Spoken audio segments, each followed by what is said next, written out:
Hello and welcome to another episode of the PopSciLens podcast, the podcast that uses media as a vehicle to explore real-world scientific concepts. Now, in the first part of the show, we'll walk through a piece of fiction together and look at a variety of the different tropes, production techniques, and themes it uses. In the second half, we'll have a discussion about the science behind some of the story's core ideas. In this episode, we're going to be talking about the 2011 American science fiction thriller Limitless, directed by Neil Berger, and starring Bradley Cooper, Abby Cornish, and Robert De Niro. So we'll start out by recapping the events of the film, and I'll offer a bit of commentary on its ideas and themes and production techniques. Then we'll go ahead and jump into some of the actual research and possibilities behind nootropics, that is, smart drugs, as well as other possible intelligence-enhancing technologies. So if that sounds like your thing, please stick around. So yes, Limitless by Neil Berger. It's a science fiction thriller about a smart drug. And the film actually had some real cultural impact, at least in certain corners of the internet. There have been marketing campaigns for the real Limitless drug, with different companies hawking their own special smart drugs. And then there's the Limitless corner of YouTube and Limitless Reddit, where everyone gathers to talk about substances that might actually be able to make you smarter, which I think speaks to the very real human desire to find something that can help you improve yourself, and as well as the power of storytelling and pieces of fiction in general. So, this film's actually based on a novel written in 2001 by Alan Glynn called The Dark Fields. Now, Bradley Cooper plays the protagonist, and the first thing we see in the film is someone or something pounding on a reinforced metal door, trying to break in. And we cut around a little bit and see some dead bodies strewn throughout a high-rise condo. Now, Bradley Cooper's character, his name is Edward Mora, Eddie, is narrating for us. And, I feel like narration in movies used to be much more common, but really seems to have died a hard death, Yeah, so Eddie's standing on the ledge of this high-rise building, looking like he's about to jump off and fall to his death. And then he looks around and he sees his neighbor being killed by these thugs. So then he quips, "Obviously, I miscalculated a few things. Like, for a guy who has a 4-digit IQ, I must have missed something." And now we get the opening title sequence, which is really cool. We've got kind of a perpetual zoom in. Zooming in through a bunch of cars, windshields, and other square objects, I guess, as we move throughout the city of Philadelphia. I believe it's supposed to be New York City, but this is actually Philly where it's filmed. And you can kind of tell that because it looks a little bit too put together.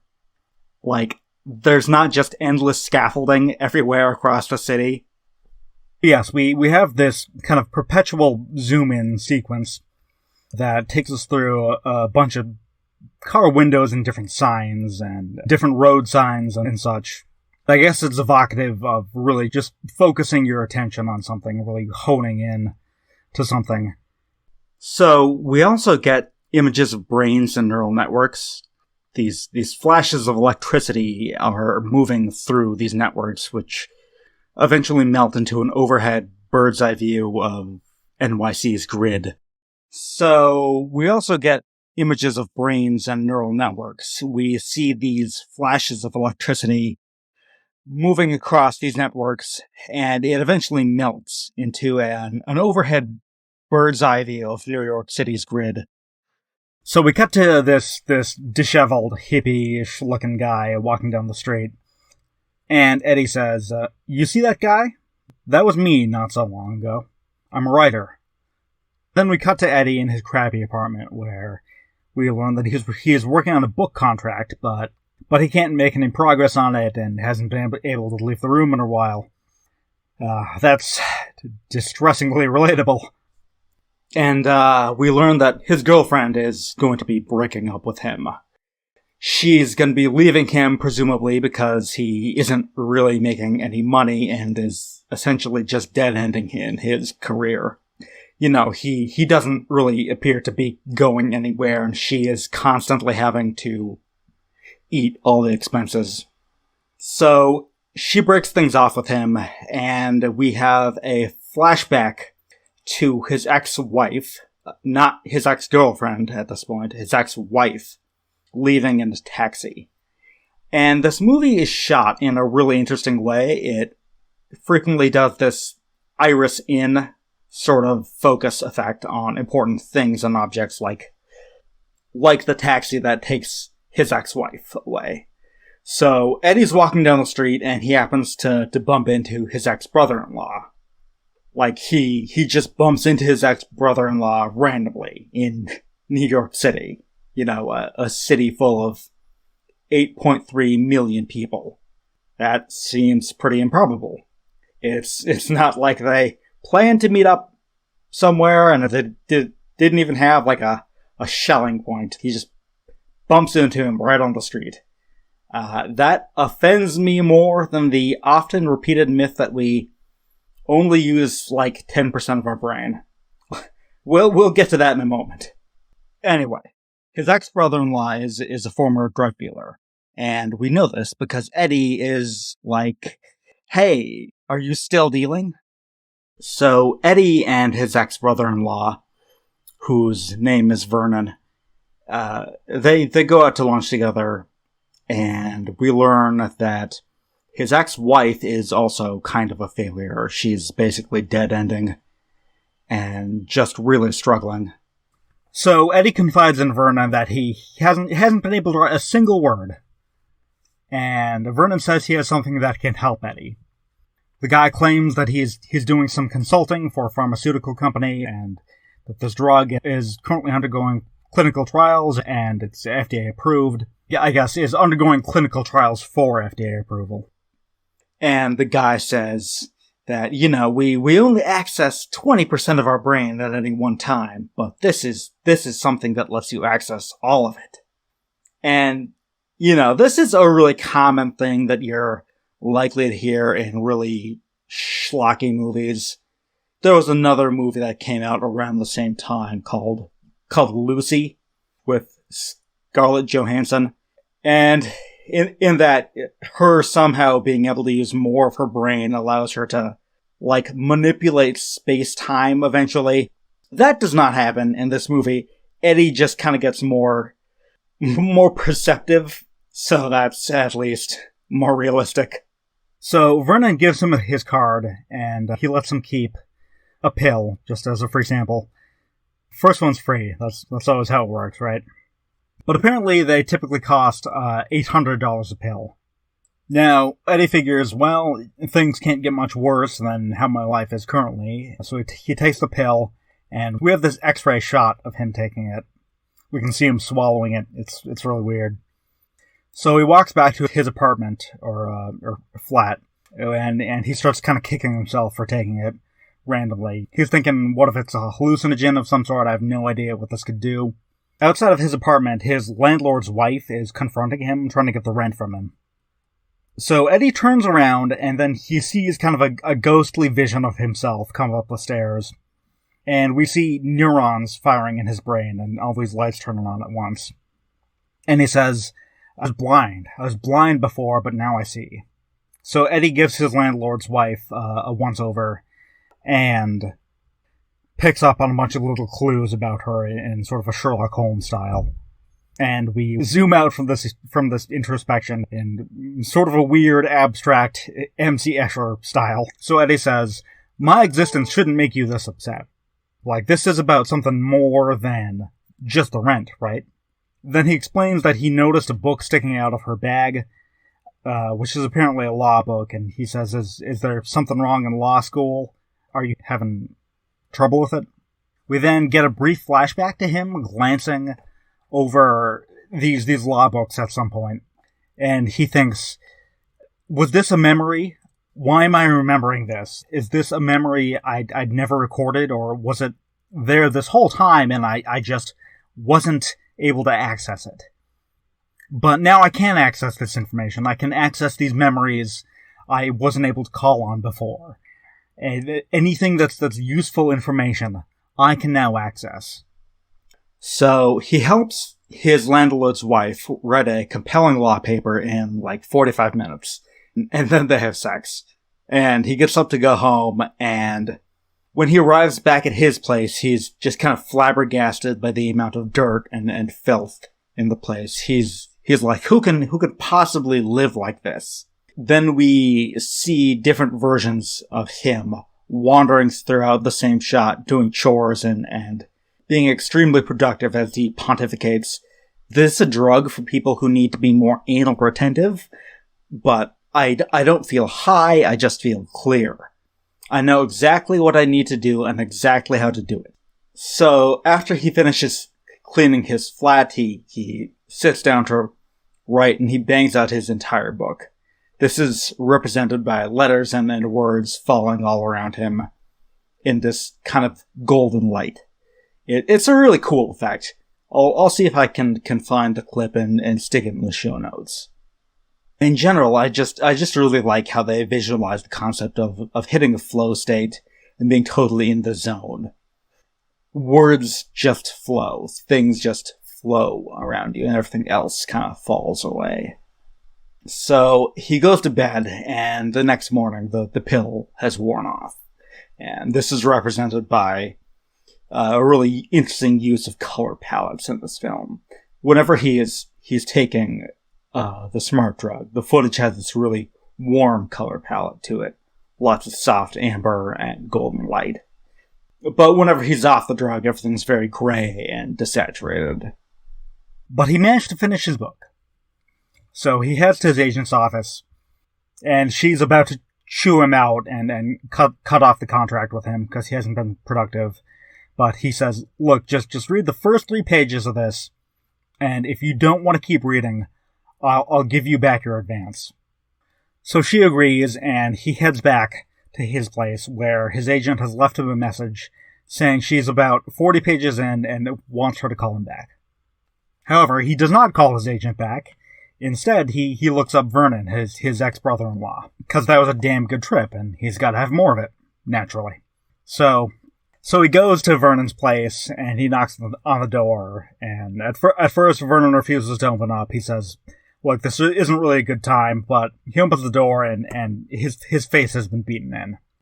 Vernon refuses to say who beat him up, but he does spill the name of the drug, which is apparently NZT48. He references this drug being cooked up by the boys in the kitchen.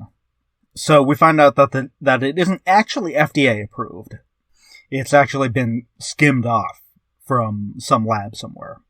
So Eddie starts asking Vernon if there's any way he can give him more of the pills, and Vernon is basically going to turn him into his errand boy for as long as he wants, which Eddie will do just to get another dose of the pill.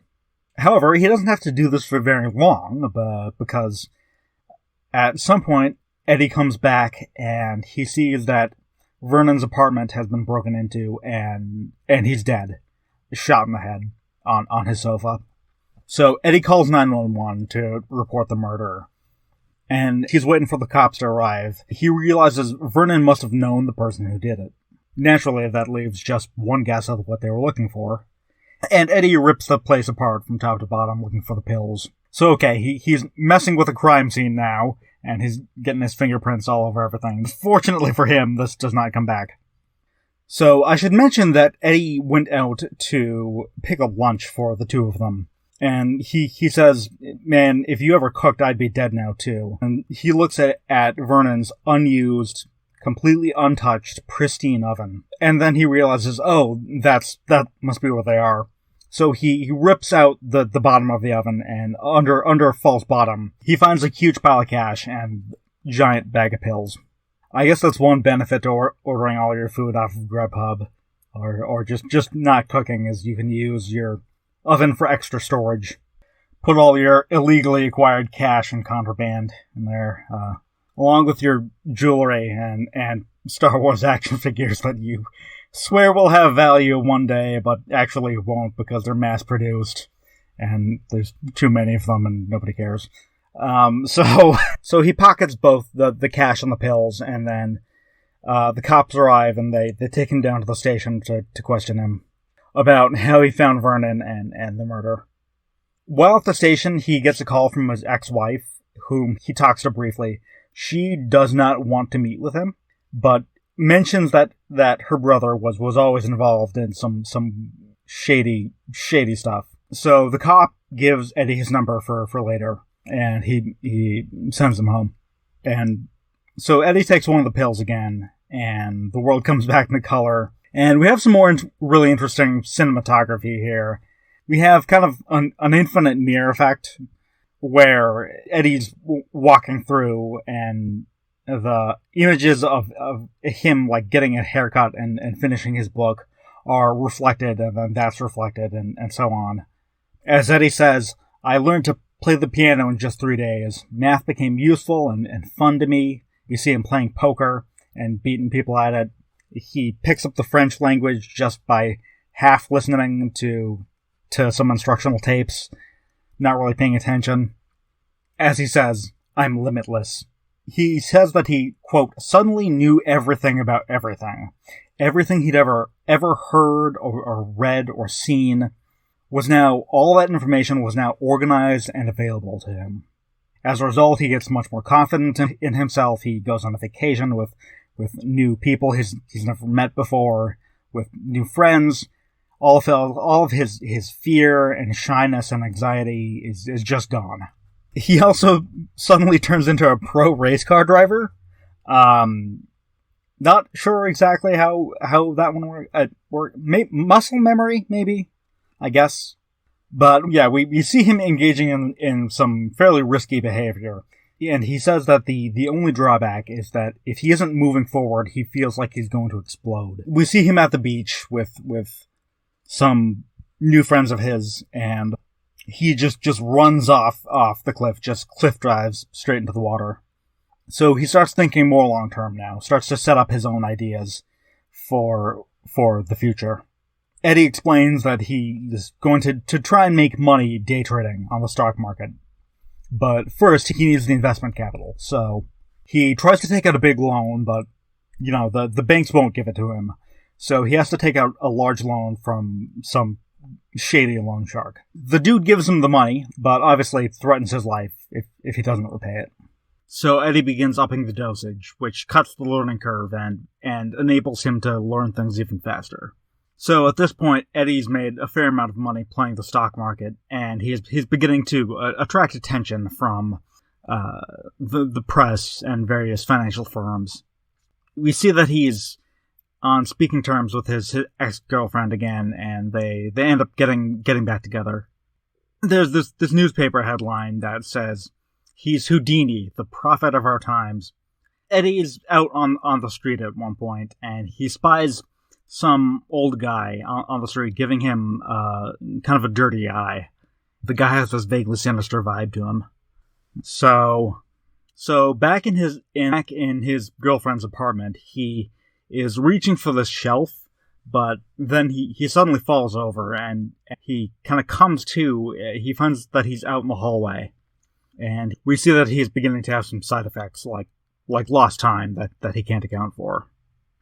The following day, Eddie has a meeting with Carl Van Loon. Van Loon is this kind of huge financial guy, major business magnate, who is apparently considering making a merger with another major corporate entity. So Eddie starts talking with this guy, and he says that he has a recipe for success, and predicts that Van Loon won't be able to make the merger he wants to make unless he gets himself out of involvement in politics in Libya. So Van Loon is impressed by him, and he gives him a job offer. Eddie goes out to celebrate this new development in his career, and suddenly he finds himself way uptown with no recollection of how he got there. His mind is effectively moving much faster than the rest of him can keep up with. He actually ends up getting in a fight at a train station, and he ends up kicking these guys' ass just based off of knowledge he gained from watching some fighting videos at one point in time. Then it kind of flash cuts to him at a random party that he can't recall going to, and then hooking up with some random woman, and it randomly flashes and zoom throughout all of these events as he finds himself at this hotel with this random woman next to him. During all of this, he's still kind of being tracked by this old guy that he can't really quite place. When all of this finally stopped, he found that he couldn't account for the last 18 hours. So Eddie ends up collapsing back at his apartment. He's obviously really sort of shaken by this experience, and he decides to lay off the NZT for a while, but he discovers that without it, he can't make heads or tails out of the figures that Van Loon was having him consult on to advise him about this business deal. He meets with Van Loon once again, and he begins talking about this guy named Atwood, who quote, came out of nowhere 2 years ago, and began making a big splash in the financial scene. Eddie can't quite take this in, because on the TV, he witnesses a news report about the body of a woman being found in a hotel room, and it's the woman he slept with last night. He freaks out and he runs outside and vomits on the street outside, clearly terrified that he's killed her. Now, at this point, he gets another phone call from his ex-wife, Melissa, who is worried that Vernon has been giving him stuff, and that stuff is dangerous. So Eddie's trying to figure out what happened to the rest of Vernon's clients that he gave NZT to, and he goes through Vernon's black book of clients and contacts and calls each one of them to follow up with them, only to find out that every single one of these guys is basically either dead or in the hospital. So one of the guys he calls just happens to be sitting next to him on the bench out in the park. It's the same bald, threatening-looking guy who's been following him around town everywhere. So he starts chasing Eddie, who jumps into a taxi to lose him. Eddie eventually meets up with his ex-wife, finally, and he learns that at some point she was taking this NZT as well. So she eventually stopped taking it and begins getting severe headaches and vomiting.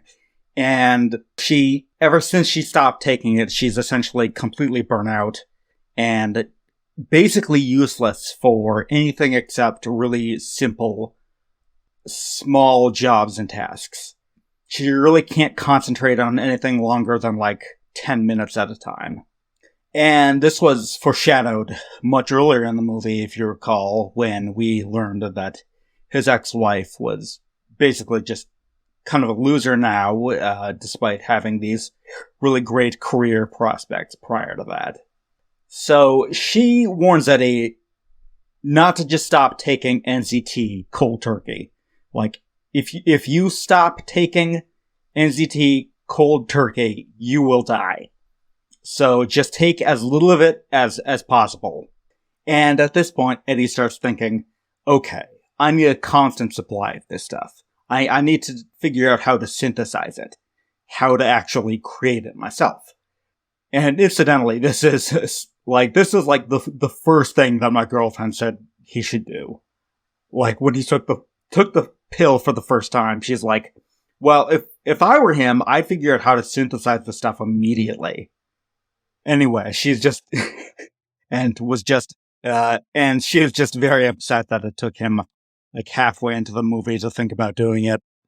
So anyway, this moneylender comes by. The moneylender that borrowed the startup capital from now comes by and shakes Eddie down. Since he doesn't have any cash on him, he ends up taking the NZT from him. He also forces him to go get the money from the bank. So Eddie just essentially, at this point, just barely makes it over to his girlfriend's office, where he collapses and cracks and fesses everything up to his girlfriend. He tells him that he's stashed the rest of the drugs at her place and begs her to go retrieve some of it for him. So she agrees, and after she picks up the pills and is headed back to the office, we discover that she's being followed by the exact same guy who chased Eddie earlier. The dude starts chasing after her, and she runs into these two guys in the park and asks for help from them, but when they try and intervene, he stabs both of them with a knife, and this clearly establishes him as a pretty dangerous, badass assassin for hire. But during this time period, she hides in the park. She crouches in between this rock formation and out of view. So she calls Eddie and tells him what happened and that she's freaked out that this guy's gonna kill her. So he tells her to take one of the pills. She pops one of the pills and then obviously turns into, like, Rain Man level 100, right? She now knows exactly what to do and rushes out from her hiding place and then jumps onto an ice rink, where she actually picks up a little girl and uses the skates that the little girl has on her feet to hit the guy chasing her, just nailing him directly in the face with the skates, and then this kind of causes a scene, and she's able to escape. Kind of a weird plan. It's the visuals kind of funny. You know, she just picks up this girl, and I'm half convinced that she's just gonna chuck this little girl at this guy. But no, she sort of swings him around and nails him with the blades on her feet. She meets up with Eddie again, and he takes one of the pills and is now functioning again. He's like, I know exactly what to do. Like, I've got a plan now. I'm back. I'm gonna set everything right. But his girlfriend's obviously quite shaken by the experience and ends up walking out on him. The loan shark from before comes by and demands more pills. Eddie gives him a few more pills just to kind of keep him off his back. He also hires a couple of guys as private security just to follow him around. Hires some guys as bodyguards. Eddie goes back to working for Van Loon at this point, and he begins brokering deals once again. But at this point, he's kind of gotten a handle on the situation and has determined that, you know, as long as he doesn't vary the dose, so he makes sure the dosage is consistent, he's sure to eat and drink right and get plenty of sleep. As long as he does all these things, then he doesn't experience the blackouts or the time compression that was happening before. He also begins paying a lab to synthesize the drugs for him without clinical trials. Now, at this point, the police come by wanting to ask him some more questions, to question him about the death of the woman that he slept with earlier in the film. He still can't recall anything about it, so he hires the best lawyer that money can possibly buy him, and he just has him work on the case while he continues brokering these deals for Van Loon and his associates. At one point, he comes back to his hotel room to see that the place has been searched and everything is smashed and opened. And he realizes it's now time that he needs to get himself a bunker, like an actual safe room. Someone's potentially out for him, so he needs a highly secured place with sturdy doors and high-tech locks, the whole 9 yards. So Eddie runs into his loan shark nemesis once more, who is blackmailing him for more pills by telling Eddie that he'll expose all of his past to his financial friends. Right around this time, Mrs. Atwood, that's Carl Atwood's wife, comes by to talk with Van Loon and associates, and she tells them that Atwood's in the hospital. We realize at this point, if it wasn't obvious, that Atwood, the guy who owns the company that they've been considering a merger with, is also on NZT, or was on NZT. Eddie realizes that the guy who's been following him around and threatening him and tried to kill him and his girlfriend is someone hired by Atwood. So at some point, Eddie shows up to stand in the police lineup for the witness who said he'd witnessed Eddie at the hotel with the murder victim, but his lawyer has done too good of a job of, like, finding all these people who look pretty much exactly like him, and the witness can't pick him out of the lineup. He kind of gets off and then he goes back to meet with Van Loon, who now tells him that Atwood's condition has deteriorated and this guy's currently in a coma. So Eddie goes to the bathroom to take more NZT, but he can't find it. It's not on him. He's lost it. Somebody must have filched it out of his pockets or something. Clearly very rattled without his drugs. He's obviously freaking out, which is then not helped by getting a package from someone. Their secretary comes by and tells him that he has a package, which turns out to be two hands, like a pair of hands, in a box, just severed hands in a box. This is implied to be the hands of his two bodyguards. So Eddie ends up back at his place watching TV, and we hear that the merger is off. Eddie hears some commotion from next door, and now we're back on the night of the opening scene. The movie started in medias res, and we're now back to that point. The moneylender is now trying to break into his apartment with some goons that he's hired. And Eddie is just about to jump for it, to throw himself off the roof of the building, so that at least he goes out on his terms. Ultimately, though, he can't bring himself to do it, and he remembers that there might be one last pill of NZT in this little box that he used to keep the pills in. And sure enough, there's one more pill in there, but in his nervousness, he drops it, and it rolls down the floor and through the vent and is lost.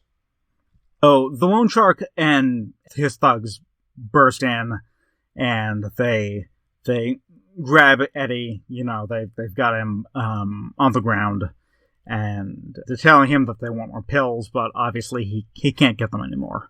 So the loan shark's goons start pulling out these torture implements, and they're clearly intending to use them on Eddie, but the loan shark tells them to go case the joint and see if there's any NZT he's got stashed around. So while these guys are distracted off searching his apartment, Eddie spies a knife in one of his moving boxes, and he's able to grab it and stab the loan shark dead. Then the guy bleeds out on his kitchen floor. And this guy has apparently been crushing the NZT up and then injecting it right into his veins. So the chemical is in his blood now. And Eddie, in desperation, just kind of laps up some of this guy's blood. Isn't addiction pretty? But it works. Apparently, he's back on NZT. He's able to formulate a plan and get the drop on the other two thugs. He tricks one of them remaining guys into shooting the other one, and then is able to kill the last guy. So afterwards, he meets up with the thug that Atwood hired, the guy who's trying to kill him before. And at this point, Atwood is dead, and the dude no longer cares about him. But Eddie kind of buys him off and gets his help to break into the apartment of his lawyer, Morris Brandt, who is we learn is the one who had ripped the pills off of Eddie before.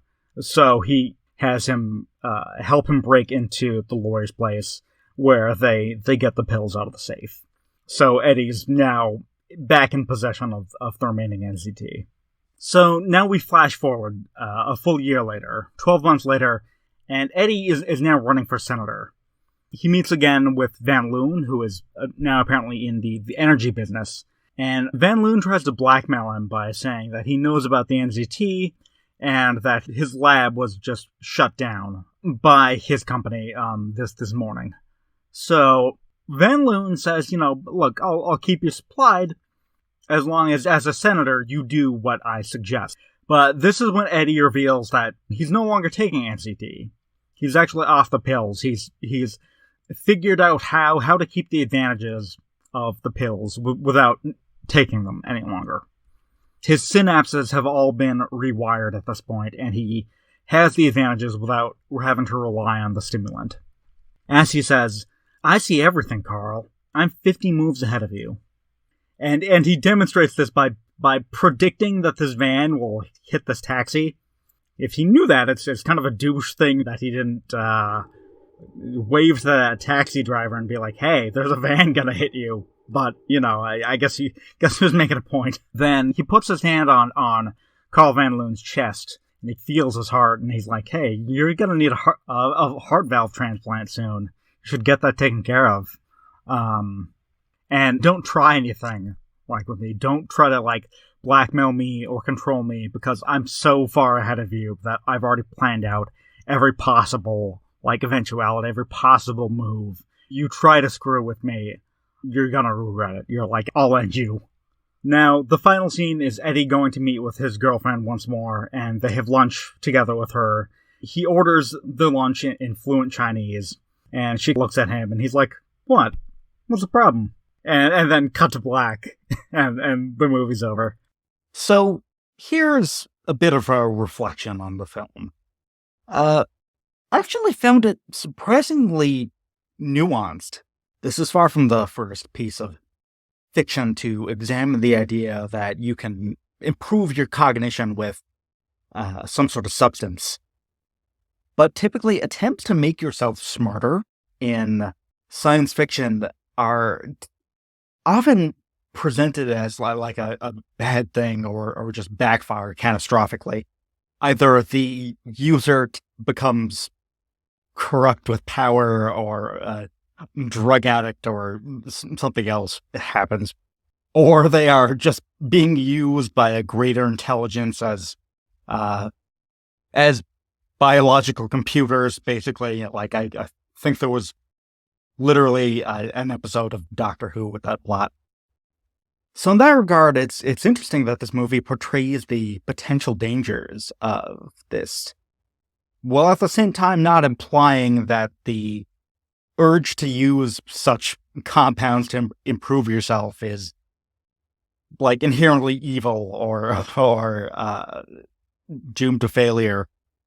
There certainly are a lot of things that go wrong due to the use of NZT, but it's also, but it actually does work out for Eddie Mora in the end. So, yes, an unexpectedly nuanced look at the topic of nootropics. So, that was Limitless. In the show's second half, we're going to talk about the science behind some real compounds that could serve as smart drugs. So if that sounds interesting to you, just keep it rolling.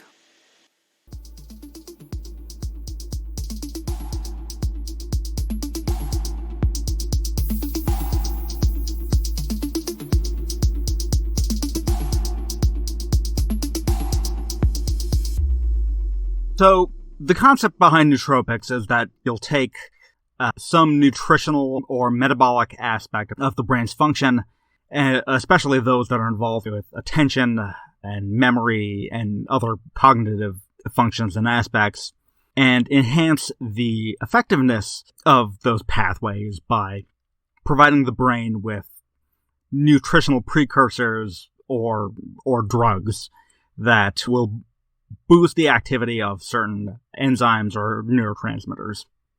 Now, obviously, our brain is extremely sensitive to a good variety of different chemicals, and just by doing something as simple as having some coffee, so just putting a few milligrams of caffeine into your brain, you can feel more alert. So it certainly does make sense, at least superficially, that providing your brain with certain chemicals and encouraging metabolic boosts in your brain can enhance cognitive functions.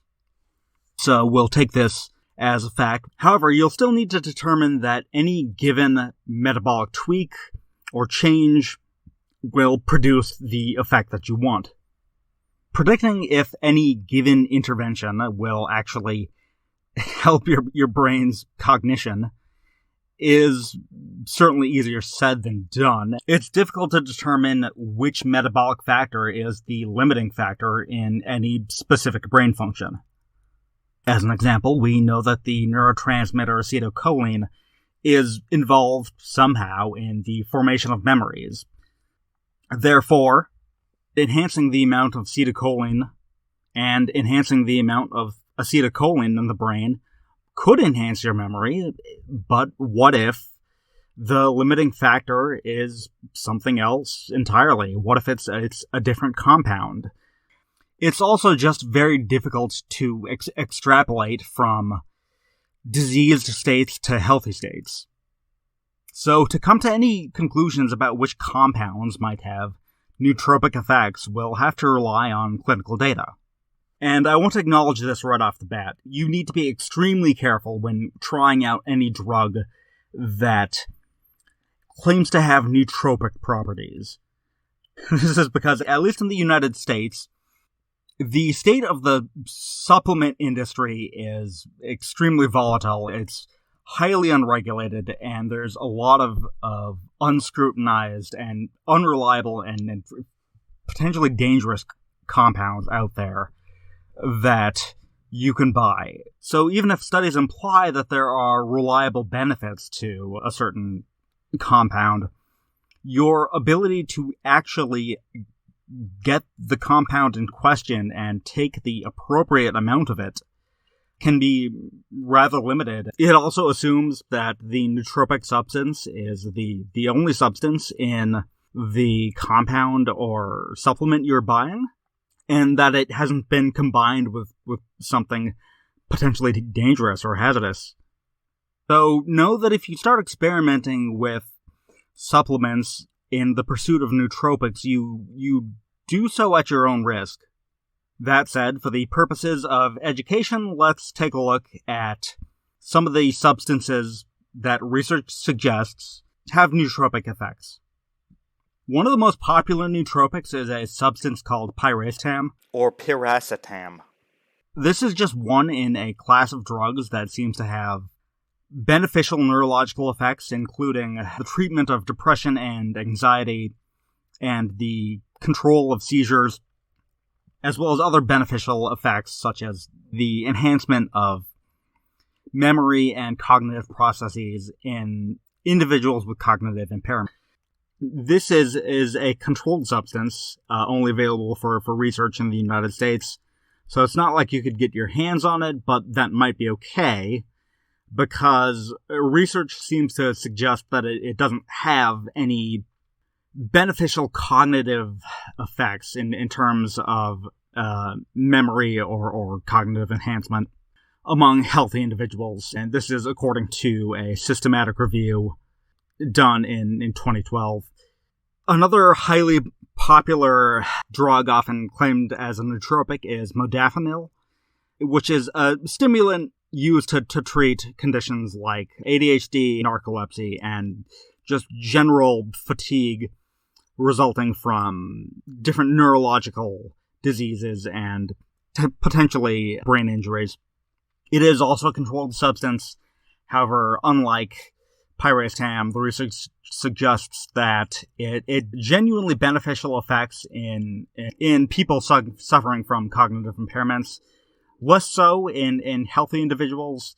It's difficult to extrapolate from impaired populations to the general population when talking about a lot of these drugs. But the research does indicate that it genuinely increases brain function in the frontal lobe of the brain, which is responsible for your executive functions.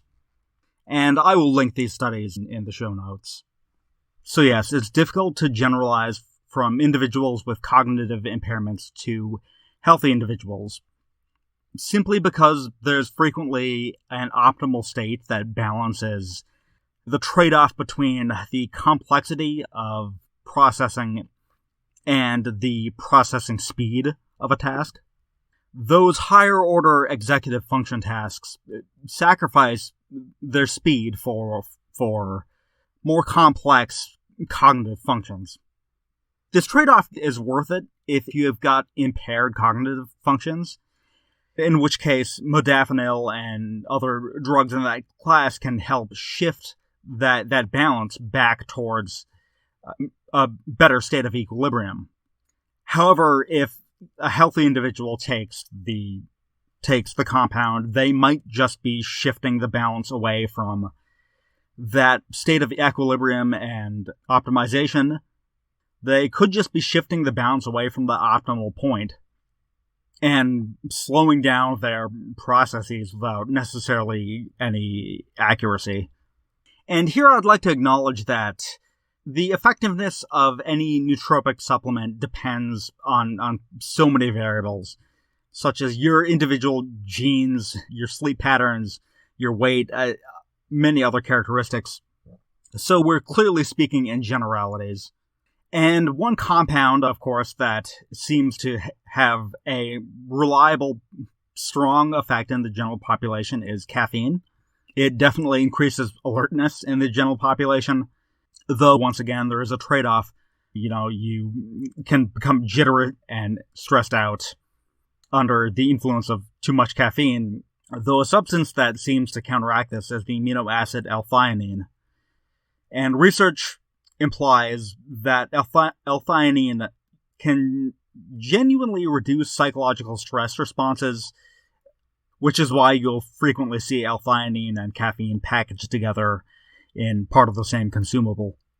So we've addressed piracetam and modafinil, which are both controlled substances. Now we'll move on to more readily available, commonly available substances, though once again, you can't be sure that you're getting the right amount of ingredient in whatever supplement you buy, so all those caveats certainly apply here.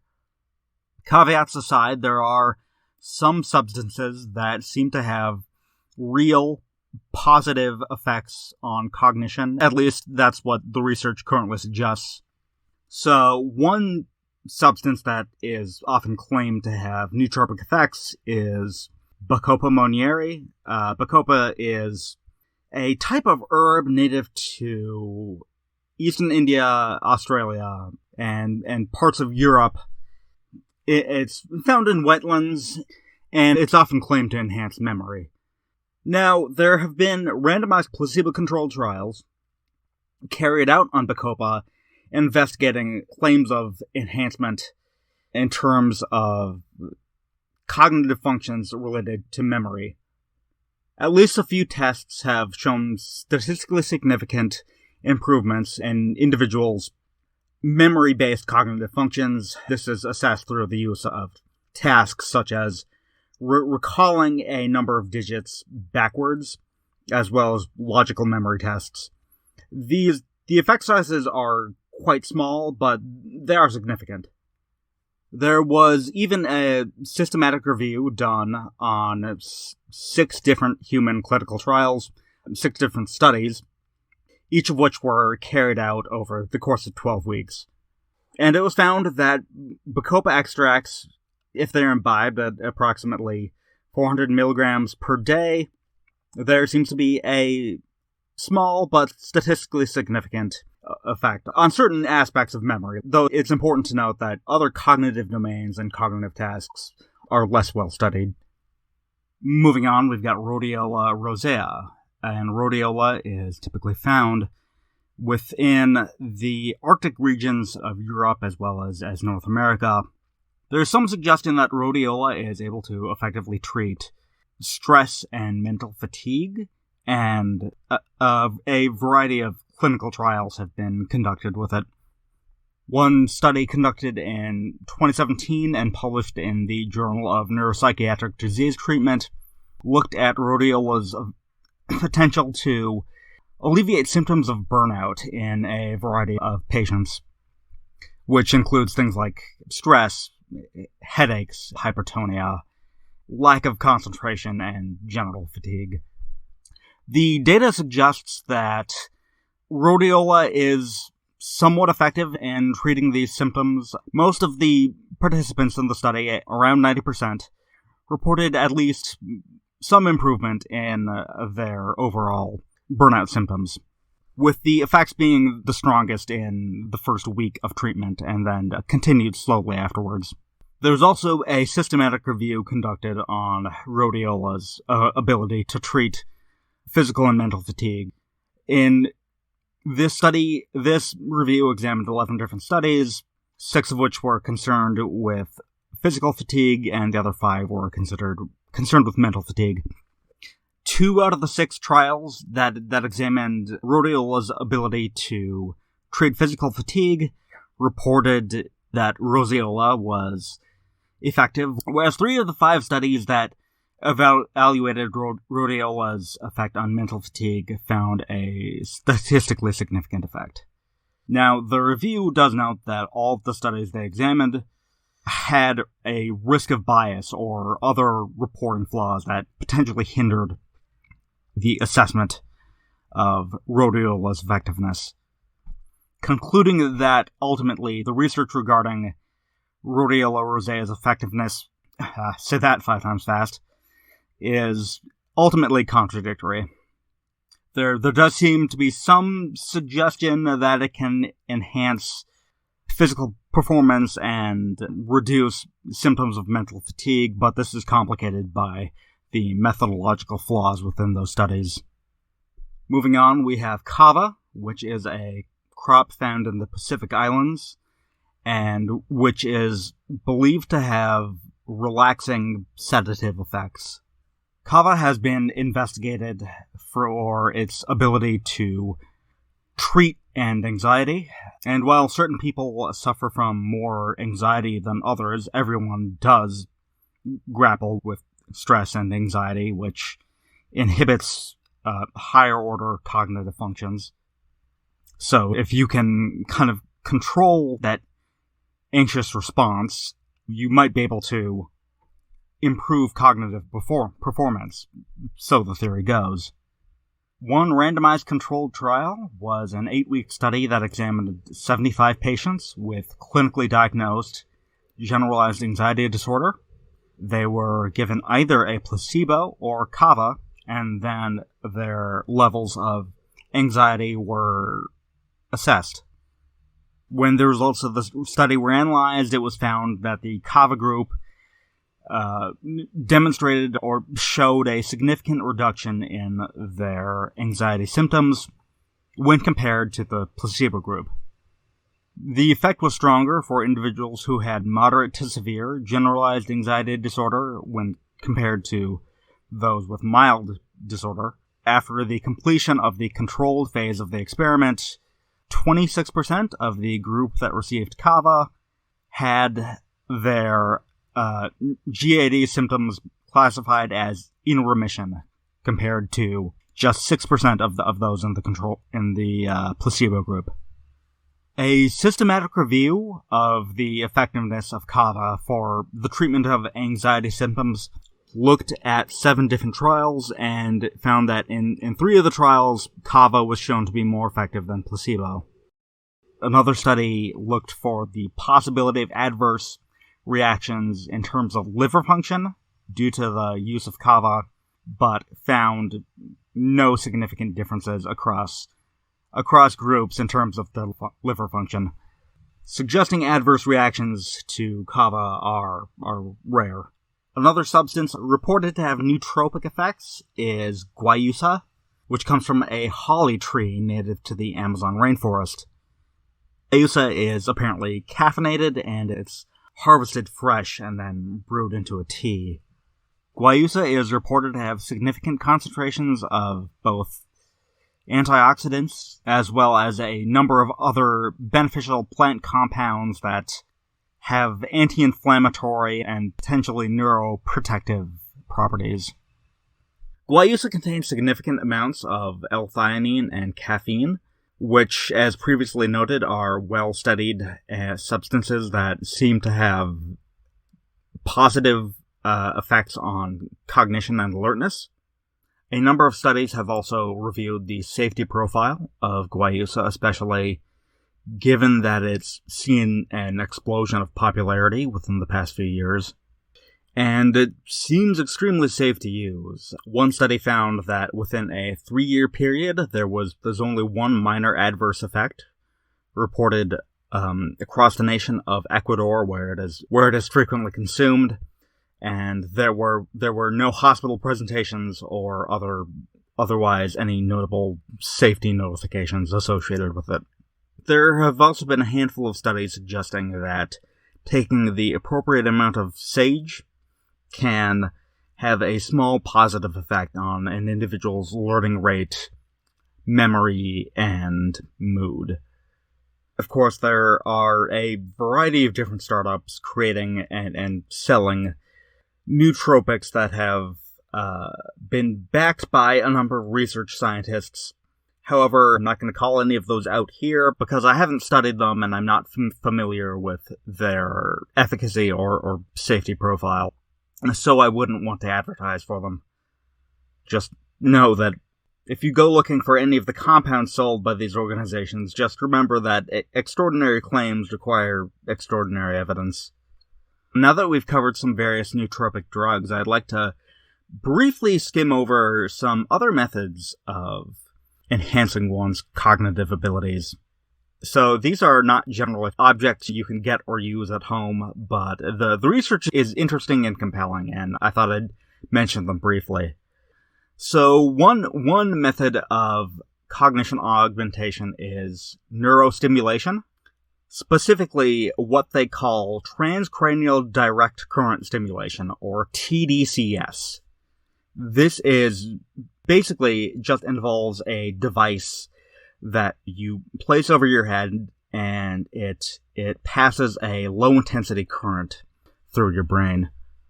And the amount of current really is quite small. It's approximately 2 milliamps at most. And this is a tiny amount, especially when you consider that this current will be dampened by your skull. So whenever your brain carries out a task, the neurons involved in that task, in that region of the brain, fire. And the theory goes that by applying a weak electrical current to the right location, you increase the likelihood that the neurons in that area will fire. This technology has been researched for decades now, and the research seems to have some mixed but solid, I guess you'd say semi-solid results. Results that imply that this technology is genuinely effective at enhancing an individual's cognitive performance, but obviously moderated by other factors. It's an interesting research area. There's surprisingly few side effects. Again, this has been studied for decades, and it seems to be fairly safe and fairly cheap as well. There's also a variety of therapeutic uses for this technology. It seems to be especially effective at treating individuals who have neurological or psychiatric disorders. As one example of a study done on TDCS, there was a study carried out in 2019 that looked at the effects of transcranial direct current stimulation on working memory in a population of young adults. All the participants were instructed to carry out a variety of tasks intended to assess their working memory, and the results demonstrated that the TDCS treatment group benefited more from training on their tasks than those who got the placebo or sham treatment. It's important to note that there seems to be a significant negative correlation between baseline performance and training gains. So, to put that another way, the lower an individual's baseline performance at a task, the more they seem to benefit from the working memory training. And the amount of benefit that an individual receives from the stimulation is smaller, the more capacity they have for working memory already. Moving on, there's another type of electrical stimulation called a vagus nerve stimulation, which uses electricity to stimulate the vagus nerve, just as it sounds. The vagus nerve runs from your brainstem through your neck to your abdomen and chest. Its job is to regulate things like heart rate, respiratory rate, digestion, and the operation of your internal organs. The part of the vagus nerve that is being targeted by this stimulation is the HPA axis. This vagus nerve is stimulated to induce changes in the hypothalamic pituitary adrenal axis, the HPA, which is a region of your brain heavily involved in the regulation of a variety of body processes in response to stress. So it regulates your fright and flight responses, as well as things like relaxation and alertness. And obviously those are huge areas of influence. If you can control your levels of relaxation and alertness, those can have a lot of downstream effects on just about any other cognitive task that you would be engaged in. The science behind it seems pretty solid. A variety of trials have discovered that this vagus nerve stimulation process seems to genuinely enhance memory and learning, though the exact mechanisms are still unknown. It's often kind of an invasive process, though non-invasive nerve stimulators are being developed and tested, and research is ongoing. There's a number of tools you can possibly use to enhance your cognitive abilities. These are often behavioral, psychological video games that train your different aspects of your executive function. There's a variety of research on this, and you can dig into some of the best ones that seem to have robust science behind them. There's also a lot of shoddy apps out there that claim to do this, but it's unclear if they're doing actually effective, so you really need to do your research on that. But it does seem that the best ones give genuine benefits. Next up, there's neurofeedback, which involves wearing some type of brain monitoring system that tracks your brain waves as you engage in some activity or complete a task. These devices will monitor your brain waves using electrodes and give you some type of feedback. This is typically auditory feedback or visual feedback, depending on the exact configuration of your brain waves. As an example, neurofeedback is commonly used for the treatment of ADHD. In the classic case, individuals with ADHD have fewer beta waves and more theta waves, and the goal is to enable you to redistribute these waves so they're better balanced through this process of getting the feedback and then changing your emotional and mental states in response to it. Finally, the last thing we'll touch on is just kind of neurohacking in the most classical sense of the term hacking, just trying to optimize some process. This is just taking detailed notes on your own habits and behaviors, and the mental states and cognitive capacities that result from these behaviors, and then just making small changes and seeing what seems to improve these things. It's not anything fancy there, it's just monitoring what works for you, but it's certainly something that many people don't take advantage of. On that note, there's clearly some interesting research being done into nootropics right now, but they're clearly not going to turn you into Bradley Cooper's character from Limitless. They're not going to massively increase your mental abilities. That said, it is possible they can offer some people an edge in the right conditions. Ultimately, though, if you're looking to optimize your cognitive functions, most people would probably be better off focusing on just doing the things that their doctor recommends. Just getting enough sleep, managing your stress levels, and eating right and exercising right. Once you have those basics taken care of, looking into other forms of cognitive enhancement might prove beneficial, but those are definitely the things that will help you the most, and certainly many people can stand to improve in these areas, myself included. So, thanks for sticking around through this discussion of the movie Limitless and some of the science behind it, and if you enjoyed it, it'd be great if you'd tell your friends about it and potentially leave a review, but feel free to also leave your own comments on it and suggest topics for other possible episodes of the podcast. I'm always open to those. Thanks for listening.